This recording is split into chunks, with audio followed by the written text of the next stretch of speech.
Hello. இந்த உலகத்திலேயே எனக்கு பெரிய துரோகத்தை பண்ண ஒருத்தன் என் முன்னாடி வந்து நின்னா நான் என்ன பண்ணட்டும் அப்படின்னு சொல்லிட்டு சேக்வேரை பார்த்து ஒருத்தன் கேட்குறான். அதுக்கு சேக்வேரை சொல்கிறாரு, புன்னகை நண்பா அப்படின்னு சொல்கிறாரு. ஒரு பொண்ணு கேட்குறாங்க, எப்போ பாரு பிரச்சனை, எப்போ பாரு போராட்டங்கள், எப்போ பாரு சவால்கள், இதையெல்லாம் எப்படி சமாளிக்கிறீங்க அப்படின்னு கேட்டதுக்கு சேக்வேரை சொல்கிறாரு, எனக்கு பழைய போயிடுச்சுமா அப்படின்னு சொல்கிறாரு. அப்போ கூட சிரிச்சுக்கிட்டே தன்னுடைய ஆன்சரை சொல்கிறாரு. நம்மளும் அப்படி தான், தலைகீழ நின்னாலும் இங்கே எதையும் மாற்றவும் முடியாது, மறுக்கவும் முடியாது, நம்மளும் பழகிக்கணும். அவர் கியூபா நாட்டில் நிதியமைச்சராக இருக்கார்.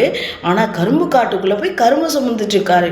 அப்போது தன்னுடைய நண்பருக்கு ஒரு கடிதம் எழுதுகிறாரு, எனக்கு ஒரு செய்தி வந்திருக்கு, பொலிவிய நாட்டு மக்கள் பிரச்சனையில் இருக்கிறதா, எனக்கு இந்த பதவி வேண்டாம், இங்கே இருக்கிற பிரச்சனை எல்லாம் எனக்கு முடிஞ்சிருச்சு, நான் வேறு நாட்டுக்கு நான் போகிறேன் அப்படின்னு சொல்லி லெட்டர் எழுதி வச்சுட்டு போகவும் செஞ்சுட்டாரு.